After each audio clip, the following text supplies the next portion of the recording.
তো এটা হলো হিলিও 90, যেটা 19,999 টাকা অর্থাৎ 20,000 টাকায় লঞ্চ হয়েছে 8/128 জিবি ভ্যারিয়েন্টের সাথে। এবং এই ফোনটি এ বাজেটের ভিতরে যে কিছু দিচ্ছে, এটা এ বাজেটের মধ্যে অসাধারণ কিছু এখানে আমরা বলতে পারি। তো মূলত আজকের এই ভিডিওতে আমরা এই মোবাইল ফোনটি সম্পর্কে বিস্তারিত জানবো। তো বন্ধুরা, প্রথমেই আমরা এই ফোনটির বক্স কন্টেন্ট নিয়ে জানবো। তো ফোনটির বক্সের ভিতরে আপনারা পেয়ে যাবেন কিছু user manuals, back cover, sim ejector pin, একটি ইয়ারফোন 33 ওয়াটের একটি charging adapter type C cable এবং কাঙ্ক্ষিত মোবাইল ফোনটি। তো বন্ধুরা, এই হলো স্যামসং হিলিও 90 মোবাইল ফোনটি।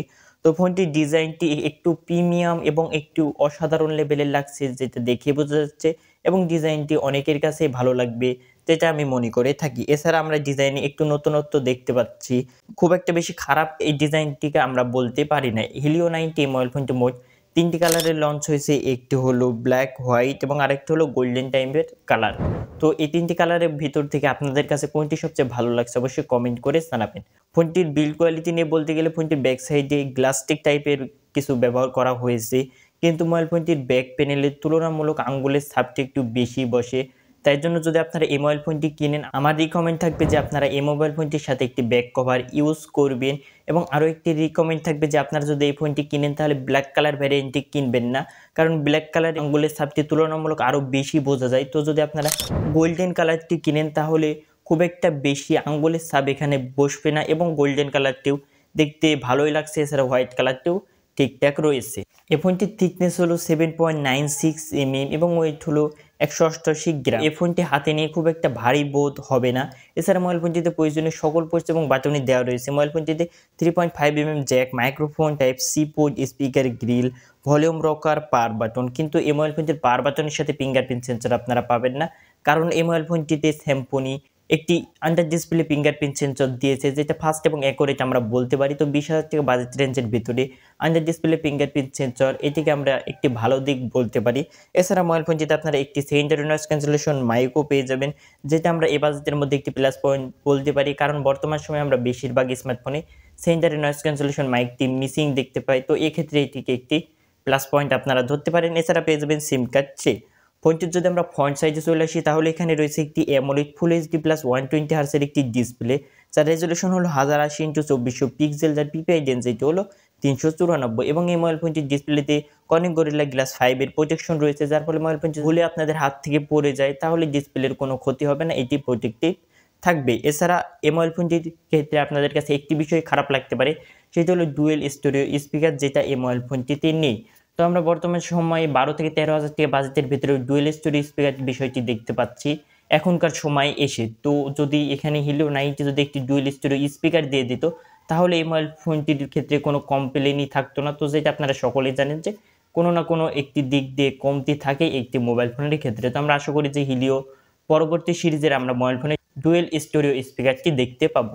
এছাড়া ডিসপ্লে সিন এবং বেজেল এরিয়া প্রাইস পয়েন্ট অনুযায়ী ঠিকঠাকই রয়েছে। এছাড়া ডিসপ্লের কালার কোয়ালিটি, ভিউইং অ্যাঙ্গেল সকল কিছু বাজেট পয়েন্ট থেকে দুর্দান্ত বলতে পারি, যেহেতু এখানে একটি অ্যামোলেড ডিসপ্লে তারা দিচ্ছে, তার পাশাপাশি ফুল এইচডি প্লাসও ডিসপ্লে রয়েছে। তো আপনারা ভিডিও দেখে একটি ভালো ফিল পাবেন এই প্রাইস রেঞ্জের ভেতরে।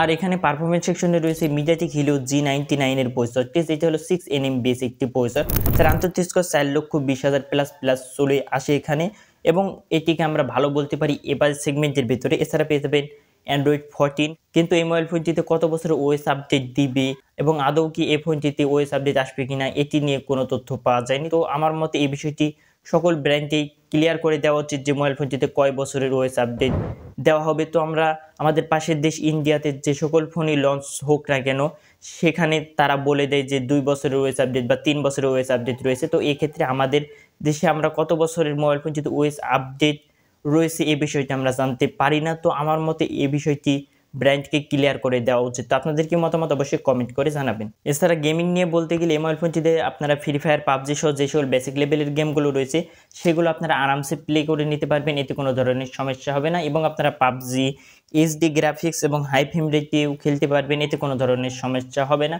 তো গেমিংয়ের দিক দিয়েও এই বাজেটের ভিতরে আমরা এটিকে একটি বেস্ট ফোন বলতে পারি। 20,000 টাকা বাজেটের ভিতরে এতে কোনো ধরনের সন্দেহ নেই।